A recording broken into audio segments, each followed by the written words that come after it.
বিছানায় শুয়ে বুকের একপাশে মোবাইলটা রেখে আমার প্রিয় লালন সঙ্গীত শুনছি। হঠাৎ গানটা বন্ধ হয়ে রিংটং বাজা শুরু করলো। আমি ফোনটা রিসিভ করে বললাম, কেমন আছেন বড় ভাই? হুম, ভালো। তুমি কেমন আছো? ভালো। বাড়ির সবাই কেমন আছে? হুম, ভালো। আপনার বাড়ির সবাই কেমন আছে?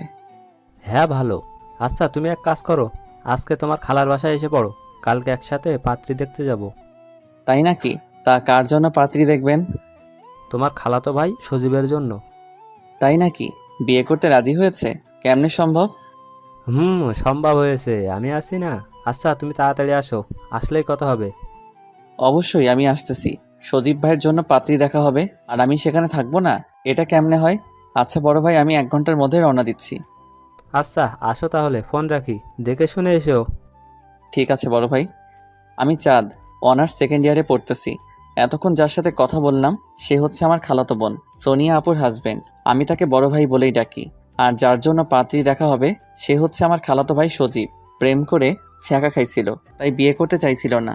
এখন রাজি, হয়তো সোনিয়া আপুর হাজবেন্ড মানে বড় ভাই রাজি করাইছে। সে আমাদের চ্যালেঞ্জ করেছিল, সে রাজি করিয়াই ছাড়বে। বলতেই হবে লোকটার কথায় অনেক পাওয়ার আছে। তা না হলে সজীব ভাইয়ের মতো লোককেও বিয়েতে রাজি করাতে পারে। যাই হোক, এত সব ভাবার সময় নেই। তাড়াতাড়ি রেডি হয়ে খালার বাসায় যাওয়ার জন্য রওনা হলাম। খালার বাসায় পৌঁছাতে পৌঁছাতে রাত 7টা বেজে গেল। রাত অনেক মনে হচ্ছে, কিন্তু সময় দেখে মনে হচ্ছে রাত কেবল শুরু হলো। খালা খালুর সাথে কথা বলে সজীব ভাই রুমে গেলাম। গিয়ে দেখি সজীব ভাই, বড় ভাই আর সজীব ভাইয়ের চাচাতো ভাই সুমন ভাই কার্ড নিয়ে বসে আছে। আমাকে দেখা মাত্রই বড় ভাই বলল, কাপড় চেঞ্জ করে তাড়াতাড়ি ফ্রেশ হয়ে আসো। কেন বড় ভাই, কি হয়েছে? এত তাড়াতাড়ি কেন? আরে কিছুই হয়নি, 29 খেলবো। দেখো না, কার্ড নিয়ে বসে আছি। ও আচ্ছা, আমি এখনই আসছি। আমি নতুন 29 খেলা শিখছি, বড় ভাই শিখাইছে। তাই খেলাটার প্রতি আমার একটু বেশি আগ্রহ। তাড়াতাড়ি ফ্রেশ হয়ে আসার পরেই সজীব ভাই একটা খাবারের প্লেট আমার হাতে ধরিয়ে বলল, নে, তাড়াতাড়ি খেয়ে নে। আমি বললাম না, এখন খাবো না। কিন্তু বড় ভাই বলল, খেয়ে নাও, আজকে প্রায় সারা রাত 29 খেলবো, পরে আবার খাওয়ার সময় পাবে না। তাই তাড়াতাড়ি খেয়ে খেলা শুরু করলাম। রাত 12টা বাজে। আমার ঘুম ঘুম আসছে, তার উপর আবার কার্ড ভালো পড়তেছে না। আর কার্ড ভালো না পড়লে আমার এমনি খেলতে ইচ্ছে হয় না। তাই বললাম, রাত অনেক হয়েছে, আর খেলবো না। সজীব ভাইও সায় দিল। তারপর বড় ভাই বলল, ঠিক আছে, ঘুমিয়ে পড়ো তাহলে। সকালে সজীব ভাইয়ের ডাকে ঘুম থেকে উঠলাম। কিরে, তুই যাবি না? যাবো তো। তাহলে রেডি হস না কেন? তাড়াতাড়ি ফ্রেশ হয়ে কিছু খেয়ে রেডি হ। এরই মাঝে বড় ভাই এসে বলল, না, তুমি এত অলস, আগে জানতাম না। 15 মিনিট অপেক্ষা করেন, আমি গোসল করে খেয়ে রেডি হচ্ছি। 15 মিনিটের জায়গায় 30 মিনিট লাগলো আমার রেডি হতে। এত তাড়াতাড়ি কেউ রেডি হতে পারে? তাড়াতাড়ি করতে গিয়ে পরে বুঝতে পারলাম প্যান্ট পরছি কিন্তু বেল্ট পরি নাই, যার ফলে একটু পরপর প্যান্টের সাথে আমাকে যুদ্ধ করতে হচ্ছে। 1 ঘন্টা পর সিএনজি থেকে নেমে প্যান্টটা একটু উপর দিকে টান দিয়ে উঠিয়ে পাত্রীর বাড়ি গেলাম। খাওয়া দাওয়ার পর্ব শেষ করে পাত্রী দেখার পর্ব শুরু করলাম। পাত্রীর ঘুমটা সরানোর পরে দেখলাম অসম্ভব সুন্দর পাত্রী। আমাদের সকলের পাত্রী পছন্দ হয়েছে। মুরব্বীরা আগেই দেখা দেখি কাজ শেষ করেছে। আমরা 3জনই বাদ ছিলাম, তাই আজকে দেখে নিলাম। চাঁদ, পাত্রী কেমন দেখলে? ভাই আমার হেব্বি পছন্দ হয়েছে। সজীব ভাই যদি বিয়ে না করে তাহলে আমি বিয়ে করব। কিন্তু তোমার সেই চান্স নাই। সজীবেরও পছন্দ হয়েছে, আর বিয়েটাও ফাইনাল করা হবে। তবে তোমার জন্য সুখবর আছে। তা ভাই, সুখবরটা কি? শুনলে না, তোমার ভাবির একটা ছোট বোন আছে, ওইটা তো তোমার জন্য। শুনলাম তো, কিন্তু দেখলাম না তো। যদি ভাবির মতো সুন্দর না হয়? দেখবা কেমন। মেয়েটি টাঙ্গাইল কুমুদিনী কলেজে ছাত্রী নিবাসে থাকে। তার টেস্ট পরীক্ষা চলতেছে, তাই আসতে পারেনি।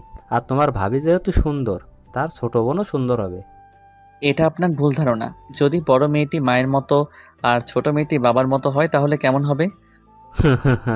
তুমিও দেখছি দার্শনিকদের মতো যুক্তি দেখাচ্ছ। আচ্ছা, যাই হোক, এটা পরে দেখা যাবে। হুম, আপনি ঠিক বলেছেন, ওইটা পরে দেখা যাবে। তার কিছুদিন পরেই সজীব ভাইয়ের বিয়ের দিন তারিখ পড়ল। অবশেষে আসলো সেই মহেন্দ্রক্ষণ সময়। বিয়ের বরযাত্রী হিসেবে রওনা দিচ্ছি। সজীব ভাইয়ের মূল টার্গেট ভাবিরে আনা, আর আমার মূল টার্গেট ভাবির বোনকে দেখা। এসব ভাবতেছি আর একা একাই হাসতেছি। অবশেষে বিয়ে বাড়িতে এসে পড়লাম। বাহ, কি সুন্দর করে বিয়ের গেট সাজিয়েছে। গেটের কাছে সব সুন্দরী মেয়েরা দাঁড়িয়ে আছে। আসলে ময়দা মাখানোর যুগ তো, তাছাড়া বিউটি পার্লারের সহযোগিতায় সব মেয়েদের নায়িকা নায়িকা লাগে।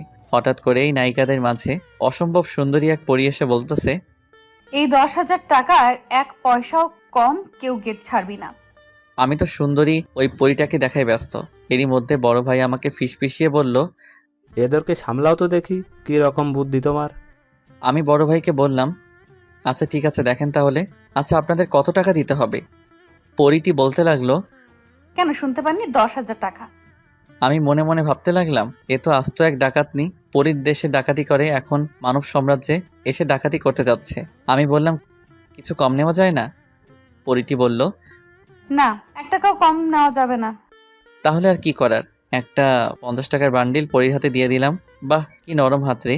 ইচ্ছে ছিল আর কিছুক্ষণ ধরে রাখি, কিন্তু সব ইচ্ছাই পূরণ করতে নেই, তাই হাতটি ছেড়ে দিয়ে বললাম, এখন গেট ছাড়েন।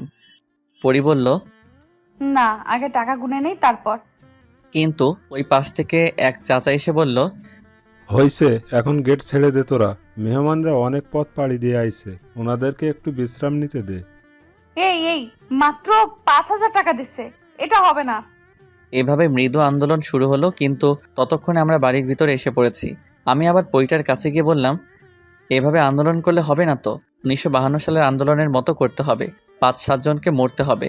ও সরি, এখানে মরা যাবে না, তো প্রেমে পড়া যাবে, তাই প্রেমে পড়তে হবে, তবেই তো আপনাদের আন্দোলন সফলতা পাবে। এই বলে আমি চলে আসলাম, পিছনে তাকিয়ে দেখি আমার দিকে তাকিয়ে আছে, আর রাগে শুধু কটমট করতেছে। পারলে আমাকে আস্ত গিলে ফেলবে। আমি মনে মনে ভাবতে লাগলাম, যাক, বিয়ে বাড়িতে ভালোই মজা করা যাবে। তবে পরীটি যদি ভাবির বোন হতো তাহলে আরও মজা করা যাবে। খাওয়া দাওয়ার পর্ব শেষ করে অনেকক্ষণ যাবৎ বসে আছি, তবুও ভাবির বোনকে দেখা হলো না। অবশেষে বড় ভাইকে বললাম, চলেন বড় ভাই, ভাবিকে একটু দেখে আসি, আর এর সাথে ভাবির বোনদের সাথেও পরিচিত হয়ে আসি। ও, তোমার তো আবার ভাবির বোনকে দেখা অতি জরুরি, তাই না?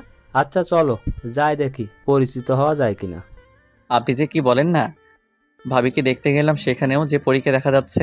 আমরা যাওয়া মাত্রই পরীটি বলে উঠল, এখানে আপনারা কেন? না, এমনি আসলাম আপনাদের সাথে দেখা করতে, আর তাছাড়া আপনাদের সাথে পরিচিত হতে আসছি। ও, তাই বুঝি। আমি সজীব ভাইয়ের একমাত্র খালাতো ভাই, আর উনি হচ্ছে আমার আর সজীব ভাইয়ের একমাত্র দোলা ভাই। ও, আমি নীলা, আপনাদের ভাবির একমাত্র বোন। আর এরা হচ্ছে আমাদের পিচ্চি চাচাতো বোন।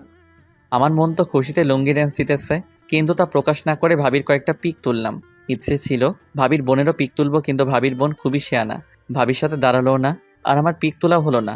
তারপর ওখান থেকে বিদায় নিয়ে আমরা চলে এলাম, এবং বড় ভাই দেখি বলতেছে, কি বলছিলাম না, তোমার ভাবির বোন তোমার ভাবির থেকে সুন্দর হবে, কি তাই হলো তো? তা তো হলো, কিন্তু বড় ভাই মেয়েটির সাথে আমি প্রেম করতে চাই, এবং অবশেষে বিয়েও করতে চাই। আপনি কিন্তু হেল্প করবেন। তা তো করা যাবে, কিন্তু মেয়েটা যদি কারোর সাথে প্রেম করে, সুন্দরী মেয়ে তো বলা যায় না। তাই তো ভাই, এটা তো আমি ভাবিনি।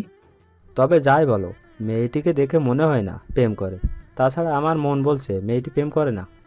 তাই যেন হয় বড় ভাই, আপনার কথা যেন বরাবরের মতো সত্যি হয়।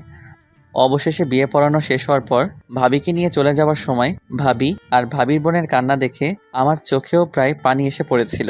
তাই এক প্রকার বাধ্য হয়ে বড় ভাইকে বললাম, বড় ভাই, ভাবিকে সজীব ভাই নিয়ে যাচ্ছে, আমি না হয় ভাবির বোন সাথীকে নিয়ে যাই। আরে এত ব্যস্ত হয়েছো কেন? বললাম না তোমার ব্যবস্থা করব, আমি আছি না, বিশ্বাস রাখো আমার উপর। তা তো রাখছি। কথাটি বলেই গাড়িতে উঠলাম। আস্তে আস্তে সবাই গাড়িতে উঠলো।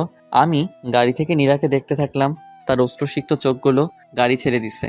আস্তে আস্তে চলে যাচ্ছে, এক পর্যায়ে নীলাকে আর দেখা যাচ্ছে না। তাই সামনের দিকে ঘুরে বসলাম, আর ভাবতে লাগলাম কিভাবে নীলার সম্পর্কে বিস্তারিত জানতে পারি। হঠাৎ ভাবির কথা মনে হলো। একমাত্র ভাবির কাছে সব জানতে পারবো, কিন্তু ভাবিকে কথাটি বলবো কিভাবে? একটা উপায় বের করতে হবে, আর সকালেই ভাবির সাথে ফ্রি হতে হবে। এসব ভাবতে ভাবতে দেখি খালাদের বাড়িতে এসে পড়েছি। সবাই নতুন বউকে বরণ করার জন্য অস্থির হয়ে রয়েছে। তাদের এই গমগমাগম অস্থিরতা দেখে আমার দুচোখ ক্লান্ত হয়ে গেছে। তাই কোনো দেরি না করে সজীব ভাইদের একটা এক্সট্রা রুমে শুয়ে পড়লাম। সকালবেলায় ঘুম থেকে উঠে দেখি আমার পাশে আরো 3 জন শুয়ে রয়েছে। মনে মনে ভাবতে থাকলাম, এগুলো আবার আসলো কখন? বিয়ে বাড়িতে এই একটাই সমস্যা, যেখানেই শুয়ে থাকার মতো একটু ফাঁকা জায়গা পাবে সেখানেই শুয়ে পড়বে। ভাগ্যিস এখন শীতকাল, গ্রীষ্মকাল হলে তো আমার গরমে দফা রফা অবস্থা হতো, কেননা আমি আবার গরম সহ্য করতে পারি না। অতঃপর আমি বিছানা থেকে উঠে ভাই ভাবিকে খুঁজতে লাগলাম। এ কি, ওরা তো এখনো ওঠেইনি। সজীব ভাইয়ের উপর কিছুটা রাগ হতে লাগলো। সে বিয়েই করতে চাইলো না, অথচ এখন বউকে ছাড়তেই চাচ্ছে না এবং নিজে উঠতেছে না। সবই কপাল, আর এরই নাম গোপাল। অবশেষে ভাবির দেখা মিলল, কিন্তু এ কি, সব মহিলারাই তো দেখি ভাবির সাথে বিভিন্ন কথা বলছে, সেখানে আমি গিয়ে কিভাবে ভাবির সাথে ফ্রি হব? সজীব ভাইও দেখি বের হয়ে আসলো। আমি কাছে গিয়ে বললাম, ভাই সুস্থ আছেন তো? ভাই আমার মোনালিসার মতো মুচকি হাসি দিয়ে বাথরুমে গেল। আমি নিশ্চিত এই হাসিটি যদি ভিঞ্চি দেখতো তাহলে ছেলেদের জন্য যেমন মোনালিসার পিক তৈরি করে গেছেন, ঠিক তেমনি মেয়েদের জন্য সজীব বা পিক তৈরি করত। আর মোনালিসার হাসির মতো সজীব বা হাসিও বিখ্যাত হয়ে যেত। যাই হোক, ভাবিকে এখন মোটামুটি ফ্রি দেখাচ্ছে, এখনই সুযোগ। হাই ভাবি, কেমন আছেন? ভালো। আপনি কেমন আছেন? ভালো। তা রাত কেমন কাটলো? ভালো। ভাবি আমি কিন্তু আপনার দেবর হই, তাই কিন্তু আমাকে তুমি করে বলতে হবে, এটা যেন সবসময় মনে থাকে। আর এখন থেকে তুমি করে বলবেন। আচ্ছা ঠিক আছে। আচ্ছা ভাবি, আপনি মন খারাপ করে বসেছিলেন কেন বলেন তো? সত্যি বলতে কি, সবাইকে ছেড়ে এসেছে তো ওদের কথা মনে পড়ছে, বিশেষ করে ছোট বোনটার কথা। ও, আপনার ছোট বোন কি করে? সুন্দরবন কলেজে ইন্টারে পড়ে, ওখানে থেকে পড়াশোনা করে। কি বলছেন ভাবি? ওই কলেজের 90% মেয়েরাই তো কঠিনভাবে ছেলেদের সাথে প্রেম করে। করতে পারে, কিন্তু বাকি 10 ভাগ আছে না যারা প্রেম করে না, তাদের কাতারেই আমার বোন। আপনি অতটা নিশ্চিত হলেন কিভাবে? আমরা 2 বোন খুব ফ্রি, ও যেখানে যাই করুক না কেন আমাকে সব বলবে। আর ও কখনো বিয়ের আগে প্রেম করবে না, আর একটি কথা, বিয়ের পর স্বামীর সাথে প্রেম করবে। তাই নাকি? তাহলে ভালো। কিন্তু এরকম কঠিন শপথ করছে কেন যে বিয়ের আগে প্রেম করবে না? আমাদের এক বড় চাচাতো বোন ছিল, সে একটা ছেলের সাথে প্রেম করত, কিন্তু ছেলেটি আমার বড় চাচাতো বোনের সাথে প্রতারণা করেছিল। অবশেষে আমার সেই চাচাতো বোন আত্মহত্যা করে। তারপর থেকেই আমি এবং আমার ছোট বোন শপথ করি যে বিয়ের আগে কোনো প্রেম করব না, স্বামীর সাথে বিয়ের পর প্রেম করব। ও তাই? ওখানে ভাবির সাথে গল্প না করে এখানে একটু কাজ করো। তোমার ভাবির বাড়ির লোকগুলো এই কিছুক্ষণের মধ্যে এসে পড়বে। হ্যাঁ ভাই, আসতেছি। আচ্ছা ভাবি, যাই, পরে কথা হবে। আচ্ছা যাও। মুরব্বীরা রান্না করছে, আমি আর বড় ভাই তাদেরকে টুকটাক হেল্প করছি। তো এক পর্যায়ে বড় ভাইকে বললাম, বড় ভাই একটা প্রবলেমে পড়ছি। কি প্রবলেম? নীলা বলে প্রেম করবে না। ও, হয়তো কোনো ফ্রেন্ড আছে তাই তোমার সঙ্গে প্রেম করবে না। আরে তা নয়, নীলা কারোর সাথে প্রেম করে না এবং বিয়ের আগে কারোর সাথে প্রেম করবেও না। বিয়ের পর স্বামীর সাথেই নাকি প্রেম করবে। ও, এইটা তো ভালো খবর তোমার জন্য। তুমি তো ওকে বিয়েই করতে চাও। তা ঠিক, কিন্তু প্রেম করতে পারলে ভালো হতো। কেননা ফ্যামিলি থেকে যদি বিয়েতে রাজি না হয় তাহলে পালিয়ে গিয়ে বিয়ে করা যেত। কিন্তু প্রেম না করতে পারলে তো ও আমার সাথে পালাবে না। বাপ রে বাপ, এত চিন্তাবিদ। শোনো, এত চিন্তা করতে হবে না তোমার। তুমি শুধু নীলার সাথে বন্ধুত্ব তৈরি করবে, আর বাকিটুকু আমি দেখে নিব। আচ্ছা ঠিক আছে, আপনার আশায় থাকবো। কেননা বর্তমানে তো কোনো কিছুই মামা খালু দোলা ভাই ছাড়া সম্ভব নয়। তাহলে আমার প্রেমী বা কেন বড় ভাই ছাড়া সম্ভব হবে? ঠিকই বলেছো। এখন একটু মনোযোগ দিয়ে কাজ করো। অতপর ভাবির বাড়ির লোকগুলো সবাই এসে পড়েছে। এ কি, নীলা কই? সে কি তাহলে আসেনি? ধ্যাত, কত প্ল্যানিং করলাম, সব বৃথা গেল। অবশেষে আমি বড় ভাই আর সুমন ভাই সজীব ভাইয়ের সাথে কুলদারা হিসেবে ভাবিদের সাথে চললাম। ভাবিদের বাসায় পৌঁছাতে রাত 8টা বেজে গেল। নীলাকে দেখলাম, বোনকে দেখে খুশিতে জড়িয়ে ধরলো। ভাবিও বোনকে জড়িয়ে কান্না করতেছে। এই কান্না হয়তো কষ্টের না, এই কান্না আনন্দের হবে। সবাই মোটামুটি ব্যস্ত হয়ে পড়লো জামাইবাবুকে নিয়ে। বড় ভাইও জামাইবাবুর সাথেই আছে, জোকের মতো। কেননা অনেকে জামাইবাবুকে বিপদে ফেলতে পারে, আর সেই বিপদটা তো বড় ভাইকে সামলাতে হবে। নীলাকে অনেকটা একা দেখতে পেলাম, তাই কাছে গিয়ে বললাম, কেমন আছেন? ভালো। আপনি কেমন আছেন? ভালো। আপনি আমাদের আনতে গেলেন না কেন? আপনারা কি আমাকে যেতে বলছেন? আমাদেরও তো আপনি আসতে বলেননি, তাও আমরা দুবার আসলাম। সত্যি বলতে কি, আমি যেতাম, কিন্তু আমার ছোট চাচাতো বোন আছে না, ওরাও আমার সাথে যেতে চাচ্ছিল। এই শীতের মাঝে ওদের নিয়ে যাওয়া অনেকটা ভেজাল মনে হলো, তাই আর কি যাওয়া হয়নি। তো অসুবিধা নেই, অন্য একদিন যাব। তারপর কে যেন নীলা বলে ডাক দিল আর চলে গেল। আর আমাকে বলে গেল পরে কথা হবে। সকালবেলা ঘুম থেকে উঠে দেখি নীলা একা একা মোবাইলে কি যেন দেখছে আর হাসছে। আমার মনে কৌতূহল জাগলো, তাই কাছে গিয়ে বললাম, আজকে আপনাকে অনেক খুশি মনে হচ্ছে, কারণটা জানতে পারি? কারণটা হচ্ছে এই ভিডিও, ধরেন দেখেন। আমি মোবাইলটা হাতে নিয়ে তো অবাক। আরে এটা তো যেদিন পাত্রী দেখতে আসছিলাম সেদিনকার ভিডিও। আমি কয়েকবার প্যান্ট নিয়ে টানাটানি করছি, সেটাও দেখি ভিডিও হয়েছে। সকাল সকাল এরকমভাবে প্রিয়তমার সামনে আমার ইজ্জতের ফালুদা হবে, এটা তো কল্পনাও করতে পারিনি। আচ্ছা, এই ভিডিওটা হলো কিভাবে? আমার পিচ্চি চাচাতো বোনকে ভিডিও করতে বলেছিলাম, কেননা আমি আসতে পারিনি বলে, তাই। আমি কি বলবো কিছু বুঝতে পারছি না। ঠিক তখনই বড় ভাই ডাক দিল আমাকে। তাই আমি বললাম, আচ্ছা এখন আমি আসি, পরে কথা হবে। তারপর আর কথা হয়নি। চোখে চোখ পড়লে মুচকি হাসি দিচ্ছে শুধু। এই হাসি যে আমাকে ওই ভিডিওর কথা মনে করিয়ে দেয়, আর আমি নিজেকে নিজেই গালি দিচ্ছি। কেন যে সেদিন তাড়াতাড়ি করতে গিয়ে বেল্ট ছাড়া প্যান্ট পরেছিলাম, আর তার খেসারত এখন আমার এরকমভাবে দিতে হচ্ছে। দুপুরের খাবারের পর বসে আছি, হঠাৎ নীলা এসে বলতেছে, বেআই, পান খাবেন নাকি? আমি তো অবাক। নীলা এই প্রথম আমাকে বিয়াই বলল এবং পান খাওয়ার অফার দিল। কোনোদিন পান না খাওয়া সত্ত্বেও অফারটিতে রাজি হয়ে বললাম, আপনি যদি বানায়ে আইনা দেন তাহলে খাবো, বিয়ানের পান বলে কথা। তাই বুঝি বিয়ানের হাতের পান খাওয়ার এত ইচ্ছা? ইচ্ছাটা তো ছিলই, তাছাড়া আপনি নিজে যেহেতু খাওয়াতে যাচ্ছেন, তাই আপনার হাতের পান খেতে মনটা প্রবল বেগ ধারণ করেছে। ও তাই, তাহলে আমিও প্রবল বেগে আপনার জন্য একটা ঝাক্কাস পান নিয়ে আসি। কথাটি বলেই চলে গেল, আর আমি ভাবতে থাকলাম মেয়েটি গিরগিটির মতো ক্ষণে ক্ষণে রং পাল্টায়। প্রথমে দেখে মনে হচ্ছিল যে মেয়েটি একটু চঞ্চলা হবে, কিন্তু পরে মেয়েটিকে আবার দেখে এবং ভাবির কথা শুনে মনে হলো না, মেয়েটি একটু শান্ত প্রকৃতির। আবার আজকের আচরণ দেখে মনে হচ্ছে চঞ্চল টাইপেরই হবে মেয়েটি। আমাকে একটু সতর্ক থাকতে হবে। মেয়েটির মতলবটা কি, আমাকে আজ পান খাওয়াতে চাচ্ছে, এসব ভাবতেছি। আর এরই মাঝে দেখি নীলা পান নিয়ে এসে পড়েছে। এই ধরেন পান। পানটা হাতে নিয়ে দেখলাম কি কি দিছে। না, সব ঠিক আছে, জর্দা, চুন, সুপারি সবই আছে। তাই পানটি মুখে পড়ে দিলাম। কিছুক্ষণ চিবানোর পর আমার কাছে মনে হচ্ছে সব কিছু যেন ঘুরতেছে। এ কি, নীলাও যেন আমার চারিপাশ দিয়ে ঘুরতেছে। তারপর কি হয়েছে বলতে পারবো না। যখন চোখ খুলে তাকালাম, দেখলাম ভাবি মাথায় পানি ঢালছে। সজীব ভাই এবং বড় ভাই আমাকে ধরে রাখছে। ভাবির আব্বা আম্মা পানি আনতেছে। আর নীলাকে দেখলাম আমার সামনে বরাবর কিছুটা চিন্তাগ্রস্ত হয়ে আমার দিকে তাকিয়ে আছে। আমি ওঠার জন্য চেষ্টা করলাম। ভাবি বলল, দাঁড়াও, মাথাটা মুছে দেই। মাথা মুছে দিয়ে একটা চেয়ারের কাছে নিয়ে বলল, এখানে বসে একটু রেস্ট নাও। আমি বসতেছিলাম, তখনই দেখলাম নীলা শয়তানি এক হাসি দিয়ে ওখান থেকে চলে গেল। আমি ভাবতে লাগলাম ভাবি এত ভালো, আর ভাবির বোন এত দুষ্টু কেন? অবশ্যই দুষ্টু মেয়েরাই সহজে পটে যায়। তবে এভাবে চলতে থাকলে আমার দৃঢ় বিশ্বাস বিয়ের আগেই নীলার সাথে প্রেম করতে পারবো। এসব চিন্তা করছি, আর এরই মাঝে বড় ভাই আমার সামনে চেয়ারে বসলো। কি ব্যাপার, নীলার হাতের পান খেয়েই অজ্ঞান হয়ে গেলে? চুমু খাইলে তো তোমারে খুঁজাই পাওয়া যাইতো না। আরে বড় ভাই, আপনিও মজা নিচ্ছেন? আমি তো এর আগে কখনো পান খাইনি। তাছাড়া জর্দাটা একটু বেশি দিয়েছিল। ভেবেছিলাম কিছু হবে না, কিন্তু আমার ভাবনাটা মিথ্যে হয়ে গেল, আর আমি পড়ে গেলাম। বুঝতে পারছি। তো শোনো, প্রেম করতে গেলে এরকম ছোট ছোট কষ্ট করতেই হয়, আর তাছাড়াও অনেক কিছু স্যাক্রিফাইস করতে হবে, বুঝছো? বুঝতে পারলাম। আমরা কথা বলতেছিলাম, আর এরই মাঝে দেখি নীলা সজীব ভাইকে নিয়ে এসে আমাদেরকে বলছে, চলেন আপনাদেরকে আমাদের গ্রামটা একটু ঘুরিয়ে দেখাই। বড় ভাই বলল, খারাপ হবে না, চলো গ্রামটা একটু ঘুরে আসি। গ্রামের ভিতরে রাস্তা দিয়ে হাঁটতেছি।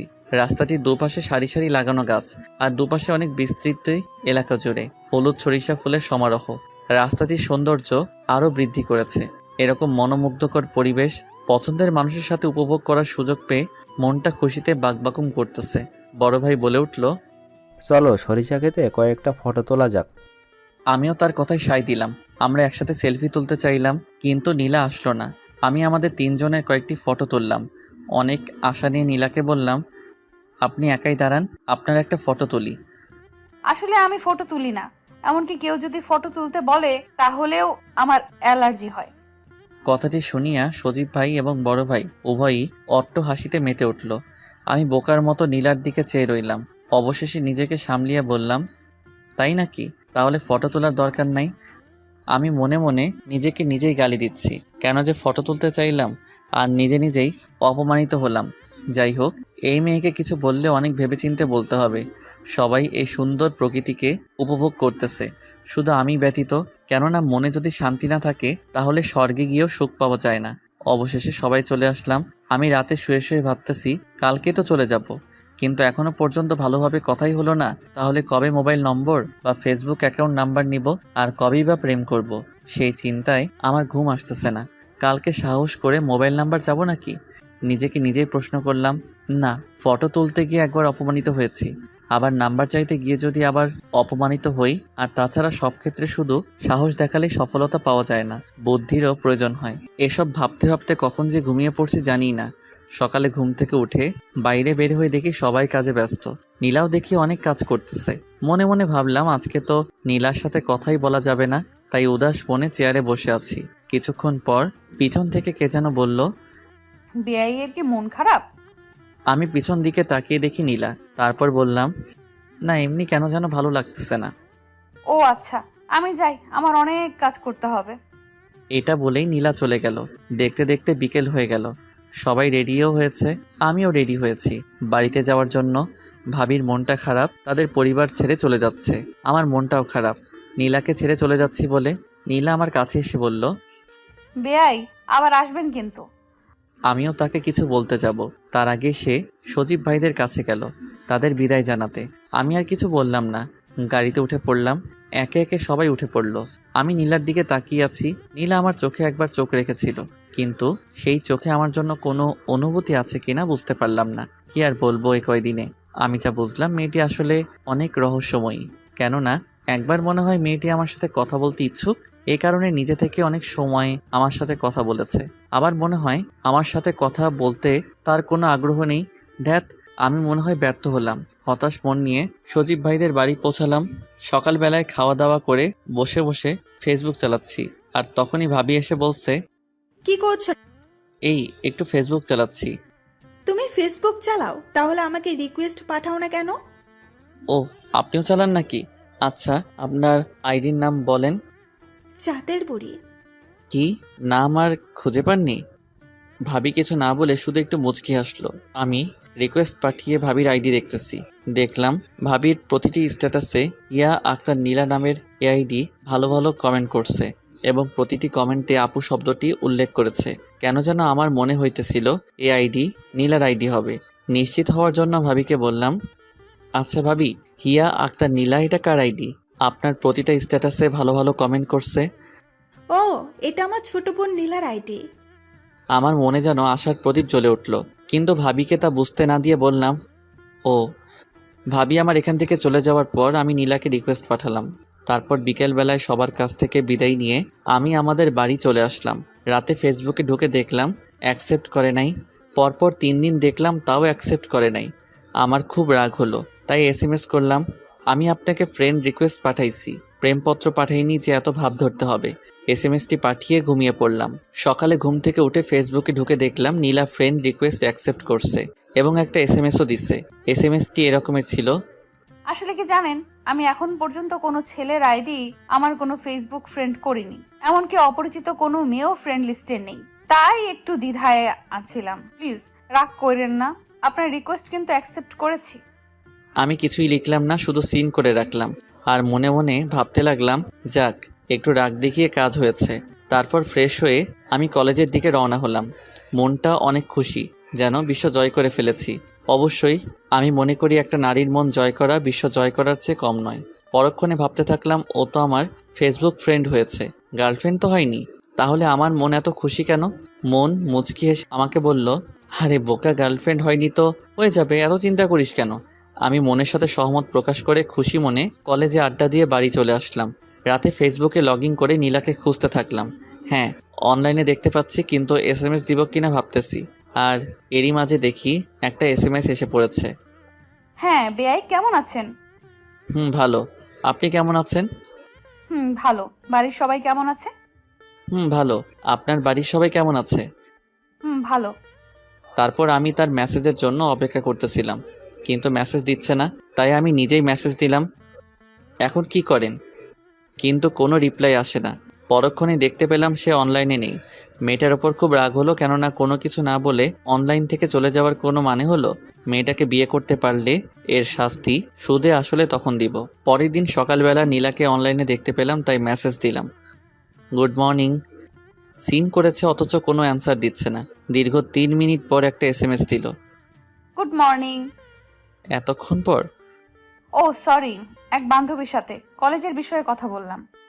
কেন, কলেজে কোনো সমস্যা হয়েছে?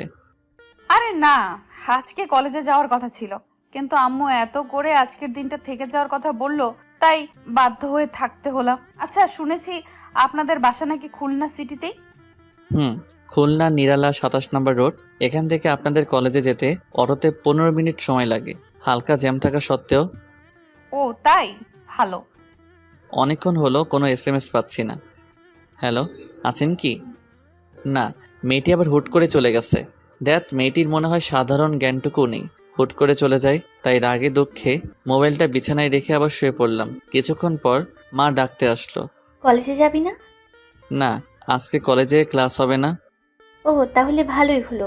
তোর আব্বু তোকে মার্কেটে যেতে বলেছিল, কিন্তু আমি না করেছিলাম। তুই কলেজে যাবি বলে, তাহলে এখন নাস্তা করে যা।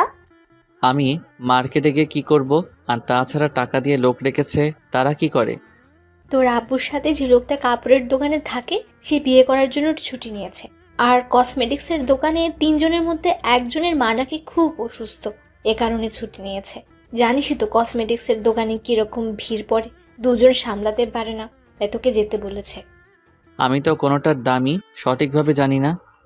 তোর কোনোটার দাম জানা লাগবে না, বাকি 2 জন আছে না, ওরাই দাম বলে দেবে। আচ্ছা, আমার কথা বলতে হচ্ছে কেন? তুই যাবি কিনা বল। আচ্ছা, যাচ্ছি তো। রাগ করো কেন? মায়ের কথার অবাধ্য হওয়া যাবে না, তাহলেই কঠিন প্রবলেম।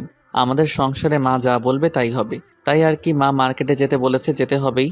কেন যে কলেজে যাওয়া নিয়ে মিথ্যে বললাম, মিথ্যে বলার শাস্তি সাথে সাথেই পাচ্ছি। তাই একগাদা দুঃখ নিয়ে মার্কেটে যাচ্ছি। আর ভাবছি যখন দুঃখ আসে তখন চারদিক থেকেই আসে, যেন দুঃখগুলো প্রতিযোগিতায় মেতে ওঠে। কে কত কষ্ট দিতে পারে দেখি, তোরা কে কত কষ্ট দিতে পারিস। তারপর যে জয়ী হবে তাকে আমি মেডেল দিব। এসব ভাবতে ভাবতে দোকানের সামনে এসে পড়েছি। সোলাইমান ভাই আমাকে দেখেই বলল, কি ভাই, দোকানে আসতে মন চায় না?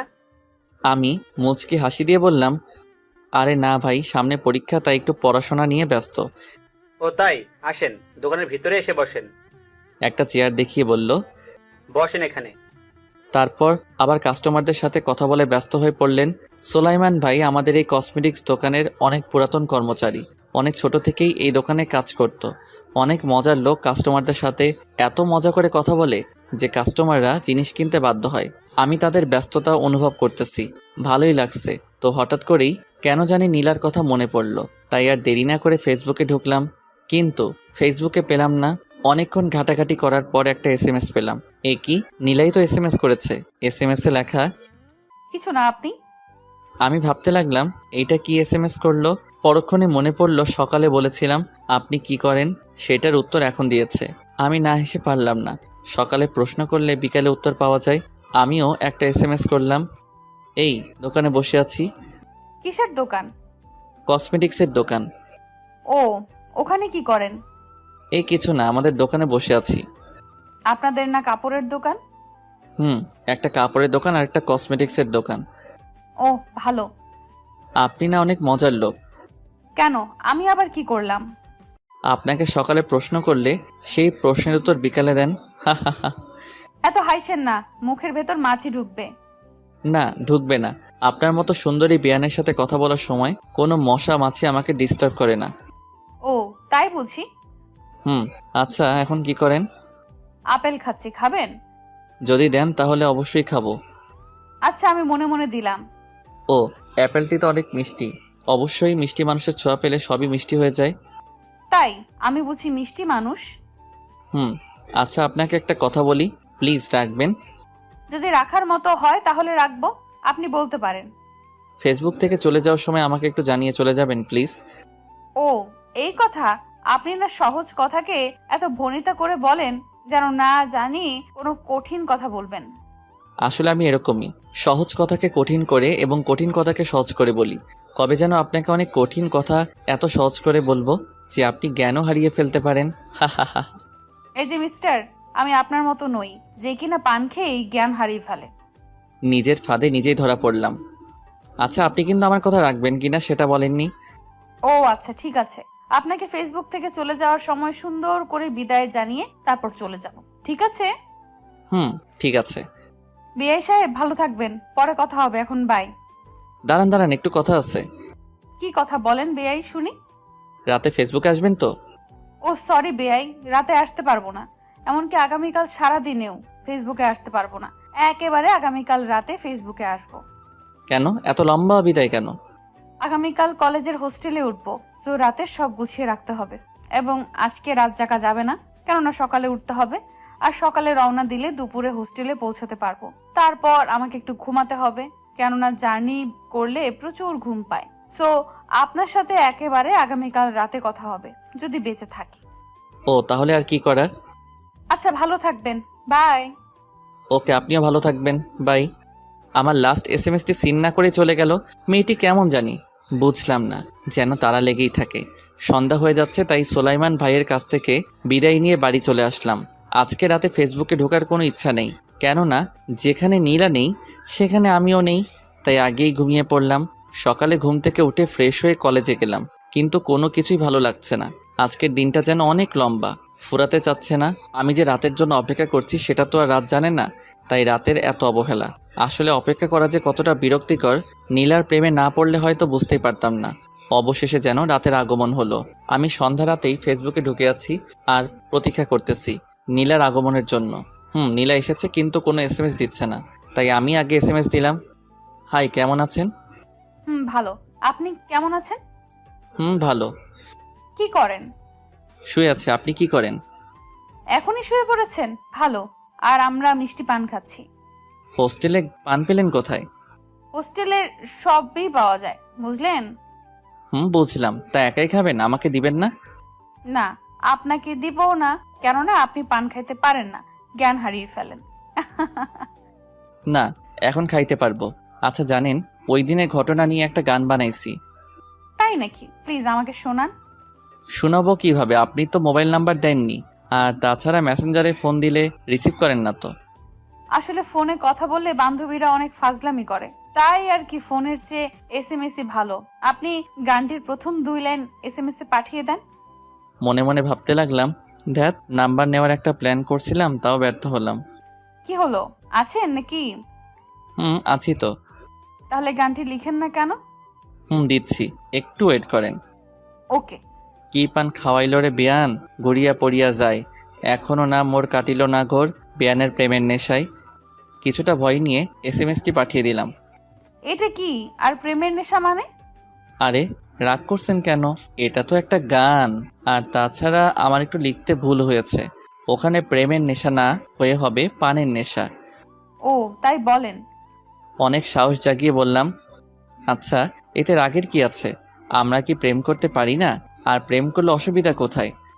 অনেক অসুবিধা। আমি বিয়ের আগে কোনো প্রেমে বিশ্বাসী নই, আর আমি আপনাকে ভালো একটা বন্ধু ভাবি, এর বেশি কিছু নয়। আরে আমি তো আপনার সাথে একটু ফান করলাম, আপনার সাথেই তো একটু ফান করব, তাই না? তা ঠিক। আচ্ছা, ভালো থাকবেন, পরে কথা হবে, বাই। Okay, by. তারপর আর কি, ঘুমিয়ে পড়লাম। সকালে ফেসবুকে ঢুকেই দেখলাম নীলা গুড মর্নিং জানিয়েছে, আমিও গুড মর্নিং জানালাম। কিছু সময় পর বিআই সাহেব, কেমন আছেন গো? এসএমএসটি দেখে আমার মনটা আবার খুশিতে ভরে গেল, তাই বললাম, ভালো। আপনি কেমন আছেন গো? তারপর শুরু হলো আমাদের অনেক কথা। এরপর ভাবে আমরা প্রতিদিন রাত 7টা থেকে কথা বলা শুরু করতাম, 9টা বা 9:30 পর্যন্ত। তারপর আবার সকালে 1 ঘন্টা কথা বলতাম। এটা যেন আমাদের প্রতিদিনকার রুটিন হয়ে গেল। অবশ্যই কথাগুলো বলতাম উভয় বন্ধু হিসেবে, এবং হালকা রোমান্টিক হতো বেয়াই হিসেবে। ভালোই চলতেছিল দিনগুলি। হঠাৎ করে একদিন আমার মা সন্ধ্যায় অসুস্থ হয়ে পড়ে। তারপর সাথে সাথে তাকে হসপিটালে নেই। সেই দিন সারা রাত হসপিটালে ছিলাম। অবশেষে আল্লাহর অশেষ রহমতে আমার মা সুস্থ হয়, কিন্তু ডায়াবেটিস, হাই প্রেশার এগুলো তো আছেই। মা যখন আমাকে বলে, আমি মনে হয় আর বেশি দিন বাঁচবো না রে, তখন আমার এতটা কান্না পায়। তারপর আবার রাগও করি আর বলি, তুমি এরকম কথা বলো কেন? বাংলাদেশে অধিকাংশ লোকই এখন ডায়াবেটিস, হাই প্রেশারের মতো প্রবলেমে ভুগতেছে। এটা কন্ট্রোল করতে পারলেই হলো। বেশি চিন্তা করবা না, আর প্রতিদিন ব্যায়াম করবা, তাহলে ঠিক হবে। মা তখন একটু হাসি দিয়ে বলল, আচ্ছা ঠিক আছে। মায়ের হাসি মুখখানা দেখে আমারও মনটা ভালো হয়ে গেল। সন্ধ্যা রাতে বিছানায় শুয়ে ফেসবুকে ঢোকার সাথে সাথেই টুনটুন করে বেজে উঠল। দেখি নীলা এসএমএস করেছে, হাই। তারপর আবার একটি দিয়েছে। আপনি ফেসবুকে আসেন না কেন? কিন্তু এসএমএসগুলো ছিল 2 দিন আগের রাত্রে। তারপর নীলা ফেসবুকে আসেনি, তাই আমি তাড়াতাড়ি লিখলাম যে মা অসুস্থ ছিল, তাই আমি 2 দিন ফেসবুকে আসতে পারিনি। Sorry for this, please pardon me. তোমাকে অন্তত জানানো দরকার ছিল। এসএমএসটি পাঠানোর 1 দিন পর দেখি নীলা ফেসবুকে এসেছে এবং আমাকে এসএমএসও করেছে। It's okay. আচ্ছা, আপনাকে একটা কথা বলতে চাই। বলেন। আপনি আর আমাকে এসএমএস করবেন না, আর আপনি এসএমএস করলেও আমার কোনো অ্যান্সার পাবেন না। কিন্তু কেন? আমি যদি আপনাকে কোনো কষ্ট দিয়ে থাকি তাহলে আমাকে প্লিজ মাফ করে দেন। আমি আপনার সাথে কথা না বলে থাকতে পারবো না। না, আপনি আমাকে কোনো কষ্ট দেননি, কিন্তু আমার এই সিদ্ধান্ত আমার এবং আপনার উভয়ের জন্যই ভালো। প্লিজ আর কিছু জানতে চাবেন না। ভালো থাকবেন, বাই। সত্যি বলতে কি জানেন, আমি আপনাকে অনেক ভালোবাসি, কিন্তু আপনি সেদিন রাগ করলেন, তাই আমি আপনার সাথে বন্ধু হয়ে থাকতে চাইলাম। কেননা আপনার সাথে কথা বলতে পারবো বলে, কিন্তু বন্ধু হয়েও রইলেন না। ঠিক আছে, ভালো থাকবেন। লোকে একটা কথা বলে, মদ খা গাঁজা খা তবু প্রেম করিস না। কথাটি আমার জন্য উপদেশমূলক ছিল, কিন্তু আমি তা পালন করতে পারিনি। এখন থেকে তাই করব, মদ খাবো গাঁজা খাবো, তাও কোনো প্রেম করব না, এমনকি বিয়েও করব না। আশা করি ভালো থাকবেন, সুখে থাকবেন। আমি আর কোনোদিন আপনাকে এসএমএস করব না। এসএমএসটি পাঠিয়ে ফেসবুক আইডিটি ডিঅ্যাক্টিভেট করে দিলাম। এমনকি ফেসবুক, ইন্টারনেটের মতো সফটওয়্যার ছিল সব ডিলিট করে দিলাম। একটা ঘুমের ওষুধ খেয়ে ঘুমিয়ে পড়লাম। ভালোই ঘুম হয়েছিল।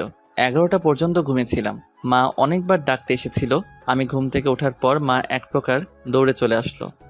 কি হয়েছে বাপ তোর? না, কিছুই হয়নি। তাহলে এতক্ষণ ঘুমিয়েছিলি? আগে তো কখনো এত ঘুম আসনি। এমনি রাত জেগে পড়েছি, তাই উঠতে দেরি হয়েছে। তারপর মা আর কিছু বলল না। ফ্রেশ হয়ে বন্ধুদের সাথে আড্ডা দিতে গেলাম। ওদের সাথে আড্ডা দিতে গিয়েছি বলে ওরা অনেকটাই অবাক, কেননা ওদের সাথে অনেক দিন ধরে আড্ডা দেই না। ওদের মাঝে যাওয়ার পর দেখলাম এক বন্ধু সিগারেট খাচ্ছে। আমি বললাম, সিগারেটটা দে তো। সবাই অবাক। সিগারেট হাতে নিয়ে একটা টান দেওয়ার প্রস্তুতি নিচ্ছি। এই কি, সবাই দেখে আমার দিকে অনেক আশ্চর্য হয়ে তাকিয়ে আছে। জাতিসংঘ যদি ওদের দেখতে পারতো তাহলে পৃথিবীতে প্রথম আশ্চর্যজনক জিনিস হিসেবে আমি উপাধি পেতাম। যাই হোক, সিগারেটটা প্রথম টান দেওয়ার সাথে সাথে কাশতে কাশতে বুকের ব্যথা শুরু হলো। মনের ব্যথা দূর করতে গিয়ে আমি তো বুকের ব্যথা বাড়িয়ে ফেললাম। ওরা সবাই জানতে চাইলো আমার কি হয়েছে। সব কথা খুলে বললাম। আর কি ওদেরকে বললাম, দোস্ত, সিগারেটে আমার দুঃখ যাবে না, মদের ব্যবস্থা কর। ওরা অনেকেই অনেক উপদেশ দিতে চাইলো, কিন্তু আমার এক কথা, মদ খাবো। অবশেষে ওরা রাজি হলো, কিন্তু সন্ধ্যায়। তাই সারা দিন ওদের সাথে আড্ডা দিয়ে সন্ধ্যায় মিন্টুর চায়ের দোকানে গেলাম।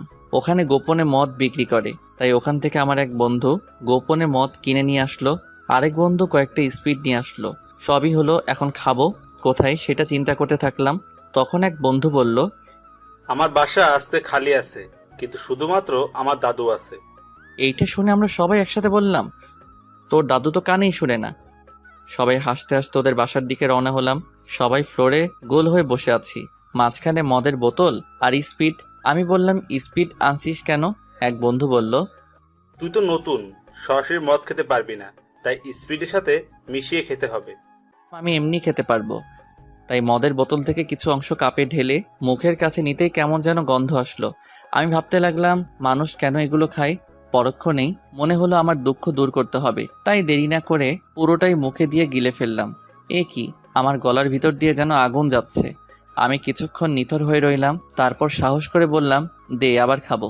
ওরা কাপে কিছুটা মদ ঢেলে সাথে স্পিডও দিল। কাপটা হাতে নিলাম, দেখি হাত কাঁপতেছে। তারপরে মুখে নিয়ে খেয়ে ফেললাম। এক বন্ধু বলল, এই রে, কাম সারছে, টক আনা হয়নি। রাফি যদি মাতলামি করে তাহলে টক খাওয়াতে হবে। আরেক বন্ধু বলল, তাহলে বসে আছিস কেন? যা নিয়ে আয়। আরে আমার কাছে টাকা নাই তো, সবার টাকা দিয়েই তো মদ আর স্পিড কেনা হলো। রাফি, তোর কাছে টাকা আছে? আমি পকেটে হাত দিয়ে টাকা বের করে দিলাম। আরে কি করছিস? এটা তো মোবাইল দিলি। ও দাঁড়া। আবার আরেক পকেটে হাত দিয়ে বললাম, এখন নেই। তারপরও চলে গেল। আমার আরেক বন্ধু বলল, এই, তোর মোবাইলে তোর আব্বু 35 বার কল দিয়েছে, তোর আম্মু 40 বার কল দিয়েছে, বড় ভাই দিয়ে সেভ করা নাম্বারটি 7 বার কল দিয়েছে, আর ধর এখন আন্নার নাম্বার দিয়ে কে যেন কল করছে। ও আচ্ছা, দে। রিসিভ করতে গিয়ে কেটে দিয়েছি। তারপর আবার কল করলো। এবার রিসিভ করার সাথে সাথে অপর পাশ থেকে বলা শুরু করলো, হ্যালো, আমি নীলা। আপনি এখন কোথায় আছেন? এখনো বাসায় যাননি কেন? আমিও নেই নাই। হ্যালো হ্যালো আপনি কি মদ খাচ্ছেন? হ্যালো হ্যালো ও একটু কাজে ব্যস্ত, আপনি পরে ফোন দেন। কিন্তু তোরা সবাই নাচছিস কেন? হা হা, দৌড়াচ্ছিস কেন? ধর, এই নে, এটা টক, খা, ভালো লাগবে। তোরা খা। না, তোর খাওয়া প্রয়োজন। এটা কি দিলি রে, এত মিষ্টি কেন? দোস্ত, 10টা বাজে চলে যেতে হবে। তোর মাতলামি ঠিক হয়েছে? কই মাতলামি করলাম, এখন যাই রে। একা যেতে পারবি তো? পারবো বলেই চলে আসলাম। বাসায় আসার পর দেখলাম দরজা খোলা, মা আব্বা উভয় বসে আছে। আমি কাউকে কিছু না বলে আমার রুমে ঢুকে শুয়ে পড়লাম। তবে অনেক আশ্চর্য হলাম, কেউ কিছু বলল না। অনেক ঘুম পাচ্ছে, তাই ঘুমিয়ে পড়লাম। সকালে ঘুম থেকে উঠে আরও আশ্চর্য হলাম আব্বা বাসায় আছে, কেননা আমি সহজে আব্বাকে সকালে বাসায় দেখি না। মা এসে বলে গেল তাড়াতাড়ি ফ্রেশ হয়ে নিতে। আমি কিছু বললাম না। ফ্রেশ হয়ে এসে খাবার খাওয়ার পর মা বলল, তাড়াতাড়ি রেডি হ। রেডি হব কেন? কোথায় যাবে? এত কথা বলিস কেন? রেডি হতে বলেছিস, রেডি হ। আমরা যেখানে যাব সেখানে যাবি। আচ্ছা ঠিক আছে, তোমরা যেখানে যাবে আমিও যাব, তবু রাগ করো না। আমি আব্বু এবং মা যাচ্ছি। কোথায় যাচ্ছি তা জানি না। রাস্তাটি কেমন পরিচিত লাগছে। ও হ্যাঁ, এটা তো নীলার গ্রামের রাস্তা। আচ্ছা, ওখানে যাচ্ছি না তো? নিজেকে নিজেই প্রশ্ন করলাম। কি জানি, কিচ্ছু বুঝতেছি না, সব গরমিল লাগছে। আচ্ছা, আমি যে নীলাকে ভালোবাসি সেটা কি মা আব্বু জেনে গেছে? আর জানলো কিভাবে? ধরলাম তারা যেভাবেই হোক জেনেছে, কিন্তু সেখানে যাচ্ছে কেন? কোনো অঘটন ঘটনা ঘটেনি তো? না, তা হবে কেন? আমি তো নীলাকে কষ্ট দেইনি, বরং নীলাই আমাকে কষ্ট দিয়েছে। দেখ কী সব আবল তাবল কথা চিন্তা করতেছি। হয়তো অন্য কোনো জায়গায় বা অন্য কোনো কাজে আমাকে তারা নিয়ে যাচ্ছে। যেটাই হোক, এসব চিন্তা বাদ দেই, তা না হলে আবার মাথা ব্যথা শুরু হবে। অবশেষে আমরা নীলার বাড়ির সামনেই নামলাম। আমি অনেকটা অবাক এবং কিছু রাগী হয়ে মাকে প্রশ্ন করলাম, আচ্ছা মা, তোমরা কোথায় যাচ্ছ? কি করছো আমাকে একটু বলবে? শুনতে চাস? তাহলে শোন, তোর বিয়ে ঠিক করতে এসেছি। কি? আমার বিয়ে ঠিক করতে এসেছো আর আমি জানি না? আমি বিয়ে করব না। তুই আমার সাথে রাগ দেখাস? তোর বিয়ে ঠিক করতে এসেছিলাম, কিন্তু না, আজকেই বিয়ে করে বউ নিয়ে বাড়ি যাব। মা, তুমি কি পাগল হয়েছো? কি বলছো এসব? আমি তোমার একমাত্র ছেলে, আমাকে এরকম জঘন্যভাবে বিয়ে করাবে? চুপ, আর একটা কথা বলবি না। আব্বু আমার কানের কাছে মুখ এনে ফিসফিসিয়ে বলল, তোর মা যা বলছে তাই শোন, তা না হলে যত রাগ দেখাবি ততই প্রবলেমে পড়বি। তুই তো জানিসই তোর মায়ের রাগের সময় চুপ করে থাকাই ভালো। তাই আমি আর কিছু না বলে চুপ করে রইলাম। মা আব্বু নীলার বাড়িতে প্রবেশ করলো, আমিও পিছন পিছন চললাম। এই কি, সজীব ভাই, ভাবি, বড় ভাই সবাই এখানে উপস্থিত। খাবারের পর্ব শেষ করে বিয়ের বিষয় নিয়ে সবাই আলোচনায় বসলো, তাই আমি বারান্দায় চলে আসলাম। বারান্দা থেকে তাদের কথাগুলো শোনার চেষ্টা করলাম। বেয়াই সাহেব, আমরা আজকে এসেছিলাম বিয়ের দিন তারিখ ঠিক করতে, তাই না? তাই তো বলছিলেন। কিন্তু আমরা চাচ্ছি বিয়ে আজই হবে, এবং এই সিদ্ধান্তটি এখানে আসা মাত্রই নিলাম। কিন্তু বিয়ের কোনো কিছুই তো কেনা হয়নি, তাই বলছিলাম কি 2-1 দিন পরে হলেই ভালো হয়। আরে অসুবিধা নেই, আমি আমাদের দোকানের কর্মচারী সোলাইমানকে মেয়ে ও ছেলের বিয়ের সকল জিনিসপত্র নিয়ে আসতে বলেছে। ওরা তো বাড়ি চিনবে না, তাই ওরা আপনাদের বাজারে এসে থাকবে। সজীব আবার ওদের চিনে, ও বাজার থেকে ওদেরকে নিয়ে আসবে। এটা নিয়ে আপনার কোনো চিন্তা করতে হবে না। ছোট মেয়ের বিয়ে, আয়োজনের একটা ব্যাপার আছে না? শুনুন, প্রায় 2 মাস আগে আপনার বড় মেয়েকে বিয়ে দিয়েছেন, সেখানে অনেক খরচ করেছেন। তাই আমি চাচ্ছি এই বিয়েতে আপনার কোনো খরচ করার দরকার নেই, আপনি শুধু আপনার মেয়েটিকে দেবেন। আর তাছাড়া আমি বিয়ের সকল জিনিসপত্র নিয়ে সোলেমানকে আসতে বলেছি। প্লিজ আপনি এসব বিষয় একটু ভেবে দেখেন। আচ্ছা, আপনি যেহেতু বলছেন তাহলে আমার কোনো আপত্তি নেই। এই কথা শুনে মা আব্বু আরও অনেকেই একসাথে আলহামদুলিল্লাহ বলল। মা সজীব ভাইকে বাজারে পাঠিয়ে দিল। আমি আর কি এখানে বসে রইলাম। কিছুক্ষণ পর দেখি বড় ভাই মুচকি মুচকি হাসি দিয়ে আমার কাছে আসলো। আমাকে দেখে বলল, কি ভাই, খুশি হওনি? খুশি হয়েছি, তবে আমি চাচ্ছিলাম বিয়েটা অনার্স পাস করেই করব, কিন্তু তার হলো না। তাছাড়া আরও একটা ইচ্ছা ছিল, প্রেম করে বিয়ে করার। সবার সব ইচ্ছা পূরণ করা যায় না, তাছাড়া স্যাক্রিফাইস বলে একটা কথা আছে। আর তুমি জানো না, কিছু পেতে হলে কিছু দিতে হয়। তাই নীলাকে তুমি পাচ্ছ, বিনিময়ে বিয়ের আগে প্রেমটা ছেড়ে দিতে হচ্ছে। তাছাড়া তোমাদের উভয়কে পড়ালেখা করতে হবে। তারপরেও যদি বিয়েটা 1 মাস পিছিয়ে দিতে পারতেন তাহলে ওর সাথে বিয়ের আগে প্রেম করতে পারতাম। প্লিজ আপনি একটু দেখেন না। আচ্ছা, তুমি কি চাও নীলাকে তুমি হারিয়ে ফেলো? কি বলছেন এসব? আমি নীলাকে হারাতে চাবো কেন? আমি তো ওকে বিয়ে করতেই চাই, কিন্তু বিয়ের আগে একটু প্রেম করতে চেয়েছি। কেননা বন্ধুরা বলেছে লুকিয়ে লুকিয়ে প্রেমে নাকি অনেক মজা, তাই আর কি। আরে বিয়ের পরের প্রেম, ওটাই আরো বেশি মজা। তোমার যে বন্ধুরা এসব কথা বলে, তারা কি বিয়ে করেছে? তারা বিয়ের পরের প্রেম বুঝবে কেমনে? আর তারপরও তুমি যদি চাও তাহলে আমি খালাম্মাকে বলে দেখি কি বলে। তবে মনে রেখো, বিয়ে ভেঙে গেলে আমার আর কিছু করার থাকবে না। কেননা খালাম্মা বেশি রেগে গেলে বিয়েটা ক্যান্সেল হয়ে যেতে পারে। পরে দেখা যাবে আমও হারালে শালাও হারালে। না থাক, বিয়ের পরেই প্রেম করব, তাও নীলাকে হারানো যাবে না। আচ্ছা বড় ভাই, আপনারা কিভাবে কি করলেন যে মা সহজে আমাকে এত তাড়াতাড়ি বিয়ে করাতে রাজি হয়েছে? ও তাহলে শোনো এই রহস্যময় কাহিনী। তুমি নীলার সাথে ফেসবুকে লাস্ট SMS করেছিলে তুমি জীবনেও প্রেম করবে না, বিয়েও করবে না, সিগারেট খাবে, মদ খাবে, তাও প্রেম করবে না, কারণ তুমি নীলাকে ভালোবাসতে। সেটা নীলা বুঝেও না বুঝার ভান করে তোমার সাথে কথা বলা বন্ধ করতে চেয়েছিল, তাই না? আপনি জানলেন কেমনে? প্রেমের কথা গোপন রাখা যায় না। যাই হোক, ওই দিন আমি তোমার খালার বাড়ি আসছিলাম। আমি, তোমার খালাতো বোন, সজীব, তোমার ভাবি সবাই মিলে মুড়ি বানিয়ে খাচ্ছিলাম। তখন নীলা তোমার ভাবিকে ফোন দিয়ে কান্না কান্না কণ্ঠে সব বলল। জানো, তখন আমি নিজেই খুব চিন্তায় পড়ে গেছিলাম। তখন আমি তোমার মোবাইলে ফোন দিলাম, কিন্তু তুমি রিসিভ করলে না। তখন আমি খালাম্মাকে ফোন দিলাম, শুনলাম তুমি সকালে বের হইছো, অথচ দুপুরেও বাড়ি ফেরো নাই। তাই আর দেরি না করে আমি, সজীব আর তোমার ভাবি তোমাদের বাড়িতে গেলাম। নীলাকেও কলেজ থেকে নিয়ে আসলাম। তোমার মাকে সব বললাম। তখন বিকেল গড়িয়ে রাত হলো, তাও তোমার আসার কোনো খবর নাই, এবং ফোন করেও তোমার পাচ্ছি না। তখন তোমার মা কান্না করা শুরু করলো। এর মধ্যে দেখি খবর পেয়ে খালুও চলে এসেছে। সবাই ফোন দিচ্ছে, কিন্তু কারোর ফোনই রিসিভ করছো না। তখন নীলা ফোন দিল, তাও রিসিভ করলে না, বরং কেটে দিলে। 2বার যখন নীলা ফোন দিল, তখন তুমি রিসিভ করার সাথে সাথে খালু লাউড স্পিকার দিতে বলল। আর তখন তুমি মদ খেয়ে মাতলামি করে বললে এবং ফোনও কেটে দিলে। জানো, সবাই তখন কিছুক্ষণের জন্য স্তব্ধ হয়ে গেলাম। তখন খালাম্মা নীলাকে বলল, আচ্ছা মা, তুমি কি রাফিকে বিয়ে করবে? নীলা মাথা নিচু করে কি উত্তর দিয়েছে জানো? তার মা বাবা যেখানে বিয়ে দিবে সেখানেও রাজি। তখন খালাম্মা নীলার বাবা মায়ের সাথে তোমার বিয়ের কথা বলেন। তারা রাজিও হয়ে যায়, আর তাই আমরা তখনই নীলাদের বাড়িতে চলে আসি। পরের কাহিনী তো জানোই। এই, সজীব চলে এসেছে, একটু দেখে আসি সব ঠিকঠাক আছে কিনা। এই বলেই বড় ভাই চলে গেল। আমি ভাবতে থাকলাম, তার মানে আমার জন্য নীলার বিন্দুমাত্র ভালোবাসা জন্মায়নি। তাহলে আমি কি শুধু ওকে একতরফা ভালোবেসে গেলাম? যখন নীলার সাথে আমার বিয়ের কথা শুনলাম, তখন আমি বাইরে যাই প্রকাশ করিনি। কেন ভিতরে ভিতরে অনেক খুশি ছিলাম, কিন্তু এখন কেন যে হাহাকার লাগছে। বিয়ের কাজ শেষ হয়েছে, নীলার হাত আমার হাতের উপর রয়েছে। গাড়িতে ওঠার পর আমি হাত ছেড়ে দিলাম, কিন্তু নীলা আমার হাত ছাড়েনি। আমি কিছু বললাম না, ওর দিকে তাকালামও না। আমার জন্য যার বিন্দুমাত্র ভালোবাসা নেই, তার দিকে তাকিয়ে কি হবে? রাত 11টা বাজে। বড় ভাই অনেক মজার কথাই বলল, যা আগে কখনো শুনিনি। মনটা যদি ভালো থাকতো তাহলে তার কথাগুলো উপভোগ করতে পারতাম। মন ভালো নেই, তাই তার কোনো কথাই আমার কাছে উপভোগ করার মতো হয়নি। বাসর ঘরে ঢোকার পর দেখতে পেলাম নীলা খাটের মাঝে বসে আছে। হ্যাঁ, এরকমই তো থাকার কথা। আমাকে দেখা মাত্রই সালাম দিল। আমি সালামের উত্তর অস্পষ্টভাবে দিলাম। বিছানা ছেড়ে আমাকে সালাম করতে এসেছিল। আমি অনেক কষ্টে বললাম, থাক, দরকার নেই, শুয়ে পড়েন। কথাটি বলেই আমি একপাশে শুয়ে পড়লাম।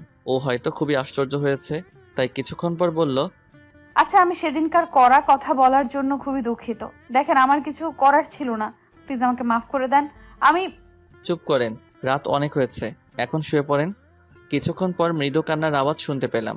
এরপর অতিরিক্ত ঠান্ডা লাগলে যেরকম করে নাক টানে, সেরকমভাবে নাক টানছে আর কান্না করতেছে। এরপর একসময় আর আওয়াজ শুনছি না, মনে হয় ঘুমিয়ে পড়েছে। পরের দিন সকালবেলা বড় ভাই অনেক কথা বলল, কিন্তু আমি তার কথায় উত্তর না দিয়ে মুচকি হাসি দিয়ে এড়িয়ে চললাম। নীলাকে দেখলাম সবার সাথে হাসি মুখে কথা বলছে। আমি সারাদিন বন্ধুদের সাথে আড্ডা দিয়ে সন্ধ্যায় বাড়ি ফিরলাম। ফলে মা অনেক রাগারাগি করলো। আমি চুপ করেই রইলাম, কেননা কথা বললেই প্রবলেম। রুমে ঢুকেই নীলাকে দেখতে পেলাম, তাই যখনই বের হতে যাব অমনি পিছন থেকে আমার শার্ট টেনে ধরে নীলা বলল, আপনি যেখানে যেতে চান যাবেন, কিন্তু তার আগে আমার কথাগুলো শুনে তারপর যাবেন। শার্টটি ছেড়ে তারপর বলা শুরু করলো, জানেন, আমার খুব ইচ্ছে ছিল বিয়ের পরে স্বামীর সাথে প্রেম করব, স্বামীকে অনেক ভালোবাসবো। তাই কোনোদিন কোনো ছেলের সাথে প্রয়োজন ছাড়া কথা বলিনি, ফোনে কথা বলিনি, ফেসবুকে ফ্রেন্ড বানাইনি। কিন্তু আপনি যখন ফেসবুকে ফ্রেন্ড হলেন, আপনার সাথে কথা বলে ভালো লাগতো, তাই কথা বলতাম। আর ভয়ও পেতাম যদি মায়ায় পড়ে যাই কিংবা ভালোবেসে ফেলি, তাই হঠাৎ করেই চলে যেতাম, যাতে আপনি আমার প্রতি বিরক্ত হন। তারপর আপনার মা যখন অসুস্থ হলো, তখন টানা 2 দিন আপনার সাথে কথা বলতে পারিনি। তখন বিশ্বাস করেন, আমার এত খারাপ লাগছিল, যেন আমার মাঝে কি যেন নেই। আপনাকে অনেক মিস করতে লাগলাম। আর তখনই বুঝতে পারলাম আমি আমার অজানাই আপনাকে ভালোবেসে ফেলেছি। আর তখনই আমার মায়ের কথা, বোনের কথা মনে পড়লো। ওরা সব সময় একটা কথা বলতো, বিয়ের আগে মেয়েদের প্রেম করতে নেই, বিয়ের পর একমাত্র স্বামীর সাথেই প্রেম করতে হয়, তা না হলে মেয়েদের অনেক বদনাম হয়। তাই আপনাকে ভুলে থাকার জন্য তখন খুব কড়া কথা বলেছি, যেন আপনি আর মেসেজ না দেন। আর এটা যদি আমার অপরাধ হয়ে থাকে, তাহলে আপনি আমাকে যে কোনো শাস্তি দিতে পারেন, আমি কিছুই বলবো না। কথাগুলো বলে নীলা চোখের পানি মুছেই রুম থেকে চলে যাচ্ছিল। আমি নীলার হাতটি ধরে টান দিয়ে আমার কাছে এনে বললাম, প্লিজ আমাকে ক্ষমা করে দেন। ও আমাকে জড়িয়ে ধরে কান্না করতে থাকলো, আমি ওকে জড়িয়ে ধরলাম। কিছুক্ষণ পর ও আমাকে ছেড়ে দিয়ে বলল, ক্ষমা করতে পারি, আমাকে তুমি করে বলতে হবে। ঠিক আছে, আমি তুমি করে বলবো, কিন্তু তোমাকেও তুমি করে বলতে হবে। আচ্ছা ঠিক আছে। নীলা শুনো, বাসরাতটি তো আমাদের রাগ অভিমানে কেটেছে, কিছুই করতে পারিনি, তাই আজকে আমাদের বাসরাত হবে, কি বলো? দুষ্টু কোথাকার। সকালে শুয়ে আছি, নীলা আমাকে ডাক দিয়ে তার ভেজা চুলগুলো ছেড়ে দিয়ে ড্রেসিং টেবিলের সামনে বসে কপালে একটি টিপ দিয়ে সাজতেছে। আমি দৃশ্যটি দেখে টেবিল থেকে ডায়েরি নিয়ে একটা কবিতা লেখা শুরু করলাম। নীলা আমার দিকে তাকিয়ে বলল, এই কি করছো? তোমার জন্য একটা কবিতা লিখলাম। তাই নাকি? একটু শোনাও না প্লিজ। আচ্ছা তাহলে শোনো। ভ্রান্ত হয়েছে কি আমার মন, ভোরের আলোতে দেখছি যেন তমস্যার চন্দন। ঘোর কাটিলেও তোমার ললাটের ওই টিপ দেখে অমায়িকভাবে তাকিয়ে কেন আছো, ঠোঁটের কিনারায় মিষ্টি হাসি মেখে। প্রকৃতি যেন হেরিল তোমার রূপের কাছে, উদ্যম কালো কবরীর ছন্দহীন খেলায় আমি মুগ্ধ হয়ে যাই বেলায় বেলায়। শয্যা থেকে উঠি, অপলক চোখে তাকিয়ে আছি, লজ্জা পেয়ে কেন রুদ্ধ করিলে তোমার আখি। সহসা মোর কাছে আসি, আহনা বাহুডোরে, ভালোবেসে যাব তোমায় জনম জনম ভরে। নীলা দৌড়ে এসে আমাকে জড়িয়ে ধরে বলল, বাহ, তুমি তো অনেক সুন্দর কবিতা লিখতে পারো। তোমার কাছে আমি আর কিচ্ছু চাই না, শুধু এরকম ভাবে আমাকে ভালোবেসে যাবে প্লিজ। আমি আমার জান পাখিকে ভালোবাসবো না তো কাকে ভালোবাসবো? আর এইভাবে শুরু হলো আমাদের ভালোবাসাময় জীবন। বাকিটুকু তো বুঝতেই পারছেন।